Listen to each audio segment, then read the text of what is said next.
Yeah, yeah,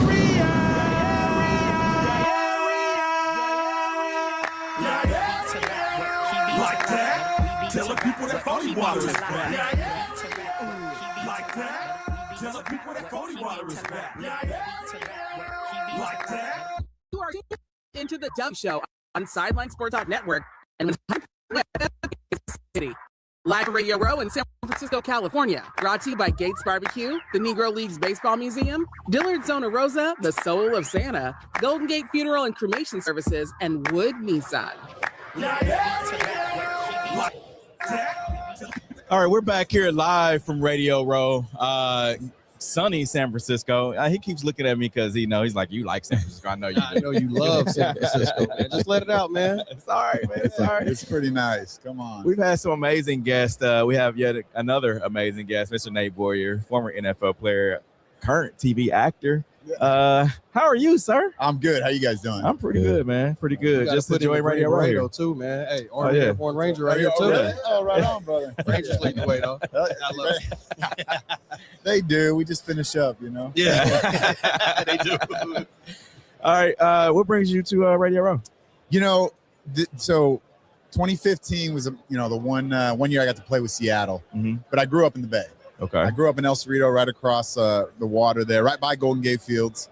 My dad was a racehorse veterinarian. Okay. So when I was a kid growing up, the Niners dynasty was going on. The year I was born is the first Super Bowl they won, and then they won 4 more that I do remember after that. So I was massive 49ers fan. And then, of course, Seattle's where I ended up going. Sure. They're our major rival. But when I got released, that was the year that the Super Bowl was here last time. So my first Super Bowl coming out, doing some of the radio stuff was at that time. And it's just, I've gone every year except for a couple of COVID years just for the week. And it's not that I'm going to every Super Bowl game, but just the week is so much fun. You just catch up with people throughout the league and the sport. And a lot of veterans end up coming out to this too, people that I have in that community. So every year also, this year it's on Saturday, we do this bowl game. Okay. And it's called the DAV Bowl, Disabled American Veterans Bowl. And it is athletes, like former NFL players and veterans. And a lot of these guys are amputees that are out there playing a flag football game. And it is competitive. It's not just for funsies. You know what I mean? People get hit. One year a dude knocked Michael Vick was a quarterback of one team.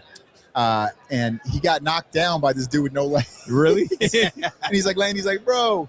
And my buddy who has a service dog was like, that's for the dogs. It was really funny. Vic was cool about it. He's like, man, come on. He's like, I'm kidding. That's funny. Yeah. So it's just a good time. Like just being able to, and meet new folks, like meet you guys and kind of hear about what everybody's got going on through the week, talk ball, whatever. It's just a blast. Yeah. How's this transition from, sports, being an athlete? I consider, the military being some sort of an athlete. But how is that transition moving from that and then going to in front of and behind the camera? It's good. You know what? Like the biggest thing for me, I was lucky to have a football locker room after the military ended. It was my dream. It was like a goal I wanted to go try and play. So, I walked on at Texas and ended up getting on the field as a long snapper and then getting that shot in Seattle. And I didn't even realize it until I got cut from the Seahawks, how much I needed, it helped me having the uniform and the camaraderie and like a mission and a new purpose and something that was competitive and challenging. And then when I got cut, I spent about a year just trying to figure it out. And I just didn't really know where to go. And when, I went back to Southern California where I had lived before the military and I did an internship at a production company. And I'm like around a couple movie sets and noticing, of course, it's not, nothing's the same as the military in the sense of it's not life and death, even football. I love it. It's a combat sport, but the battlefield and the ball field are very different places. Never compare that, but that camaraderie, that locker room, all that stuff's very similar. But what I really needed for myself too was something that was challenging. And when you're on a movie set and Murphy's Law hits every day, something goes wrong, you know what I mean? And you got to figure it out, whether or somebody doesn't show up or cameras ain't working, all this money at stake. And it's like, you got to get it done and figure it out and get creative. I like that kind of stress. So Yeah. I think that kind of helped fill Same. that. It take a different individual because Yeah. I'm with you on that. But it Yeah. take a different individual to kind of like that stress though. Yeah, that's true. But Yeah. even on the even radio, you know, Yeah. like Stimulating. you're putting yourself out there, Yeah. which is like, you know, now there's a major risk, but maybe, you know what Yeah, I mean? true, Like, true. and people are going to judge you, and like you kind of like, I don't know. It's just there's something about that though that's that I gravitate towards. And I think a lot of people do. I think competitive people do. I think a lot of athletes Keeps you veterans angst. do. Like, Yeah. That's Yeah. what I love. Yeah. Yeah. After being in the Army, jumping out of planes, it's just it keeps you going because you just don't want to die down. It gives you a sense of purpose. Yeah. So Yeah. you really, hey, There's adrenaline in there. You know what I Yeah. mean? You're really very. And then you got to calm down and Yeah. focus, and like I don't know. There's something about maybe it's just that's the experience of being alive. Maybe I don't know. Yeah, you true. know? Very true. Rather than just going through the motions, doing something that you know you could do, you know is easy. You're not really pushing your limits at all. Yeah. That's fine. Some people prefer that, but some people are like us. yeah, we wired Yeah. We're a different. little bit crazy. Yeah. Definitely. You of course you got the Seahawks. So you think it's gonna be a good game? I do think it's gonna be a good game. And I think it's gonna be a good game because it's pretty much all new faces on both sides of the ball, right? I mean, I'd say Coach Vrabel's probably the one with the most Super Bowl experience, right? But it's his first year with the team. Drake May's very young. Right. Yeah, I mean, I'm excited. I think if they had Charbonnet healthy, Yeah. I'd be like, I don't know. Yeah. Like, that's dangerous. But, you know, the fact that they don't have the two-headed monster, even though Kenneth Walker's picking up all the slack. Yeah. Right? Yes. You know, I mean, I'm still a Niner fan, even though I have that Seahawks heart. Yeah. And they just walked on us. You know what I mean? They boat raced us. Or On whatever my they call birthday. it. That was on your birthday? Yeah. Yeah. They let me know it every minute. So you're a Bay Area guy? Huh? Yeah. You're a Bay Area guy? Yeah, I love 49ers. Yeah. me No, too. that wasn't the question. Are you a Bay Are Area you a from guy? Bay Kansas Area City. guy? But Don't I dance grew up around on it. those dynasty years of Yes. the 49ers, and I love the Niners. When Montana came to Kansas City, were you sad about that, or was that cool because now he's local? He was a Chiefs fan at that point. No, I wasn't. No, I wasn't. I was Jerry Rice. I was cool with it because I wanted to see Steve Young and Jerry Rice in 04 Yeah. because Joe was a little bit older. Yeah, that makes sense. So, that makes sense. Yeah. But yeah, no, I think it will be. I mean, the Pats, I didn't think they were going to get this far. I was Not at all. a doubter on Seattle earlier in the year Yeah.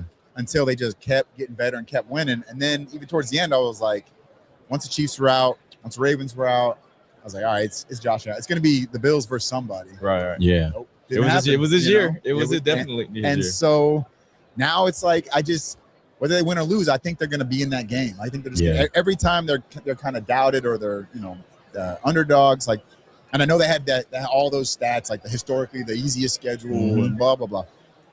Valid, but they still won. It's still the I guess NFL. 16 games now if you look at the Right, playoffs and everything, 17 maybe. And so yeah, it's still the NFL, and they're in the Super Bowl. They're in the last game, one of the last 2 out of 32. So they have a great shot. If I'm a betting man, which I'm not, I think Seattle's probably going to win the game. Yeah. But you never know. And then let's go back to your playing career again. You were a long snapper, Yeah. correct? Yeah, the most thankless job in sports. Yeah. And so I'm interested because I did a little long snapping when I played the game, Nice. but how do you prepare yourself, and especially in training? Receivers have a certain regimen they do, linemen have a certain regimen they do as far as workouts and different things. What were the different things that you had to do in the off season to kind of keep yourself sharp for the position? Well, I had a very different experience in college. So I walked on to UT. I walked on as a safety. That first year, I ran that on kickoff coverage in one game. But otherwise, I wasn't getting on the field as a safety. I didn't have the speed. I just wasn't good enough. Yeah. And I was like, all right, how can I get on the field? How can I help? The starting long snapper and the backup were graduating. So I was like, I'll do that. But I was still in the military. I was in the National Guard, in the Special Forces Guard. And this is back in 2011, 2012, 13. And so I deployed to Afghanistan in the summers. So I would go. That was my off-season prep was done in Afghanistan. Wow. So I was doing, I'd get put on a Special Forces team for about 3.5 months. And I would train my butt off when I could, in the weight room every day. I would literally build a little target out of plywood. Yeah. Like a smaller hole that was lower for field goals, extra points, and then a bigger hole that was a little bit higher for punts that I would put back at 15 yards. And if I could, 30 minutes a day, just snap. Wow. And really, I equated learning the long snap was like learning or being taught to shoot a pistol. Because I barely fired a gun when I joined the military, but now it's like stance, grip, Yeah. sight picture, trigger squeeze, all the things, you know, all those little details. And it totally translated to snapping a ball. Yep. It's like, regardless of what's going on outside, you know, whether we're up 30 in the second quarter and it's an extra point because we're blowing out somebody, or it's a minute left in the game, we're up 2, backed up on our own 1, and we got to have a good punt to get them out of field goal range. Yeah. The snap is the same. You know what I mean? It's the same snap. It's either 8 yards or 15 yards. The everything outside. That's why it drives me nuts when basketball players do not shoot free throws well, and they shoot well from the field. I'm like, how? I understand there's distractions. It's the same shot every gym. So anyway, so that really helped a lot. So honestly, deploying, because it got me away. There was no distractions. No distractions. You know, I wasn't dating anybody. It was like, I just focused on doing my job in the military and preparing for training camp. And so neither one was harder for you. I think they were. You said they both were the same, but it was snapping for a field goal not harder than a punt. It was harder in the sense that you have less room For air. mistakes, less room for error. Yeah, you got to be like within a few inches, and you want laces up so that it's going to be laces out when he puts it down. On a punt, you still want to be, you know, you don't want that. You never want it below the knees or above the numbers. Chest, you know, but and within the body frame, it's basically a strike zone. That's why I describe it to people on a punt. You got that big strike zone. It's farther, yes, but then on an extra point field goal, it's like you got to hit the catcher's mitt. It's not just a strike zone. It's got to be right in the catcher's mitt. So, yeah. And then you got to block. You know, I'm like legs interlocked with these guards. I was a lot bigger then, but not that big. And then, you know, you're just getting bowled over. Getting reamed every time. Yeah. Well, Nate, we appreciate you coming on with us, man. How can people catch up with you? At Nate Boyer 37 on social media. Yeah. MVP, Emerging Vets and Players, a nonprofit I started to help bring together vets and athletes and kind of help them transition. Yes, indeed. Vetsandplayers.org is that website. And we've actually talked in the past about getting something going in Kansas City. So I'll keep you guys in the loop when do that. When that does happen. But if people want to learn more about MVP, the best way to do it is to watch the MVP movie on Netflix. I directed this film a few years ago. We got, you know, Michael Strahan, Howie Long, Jay Glazer's in it.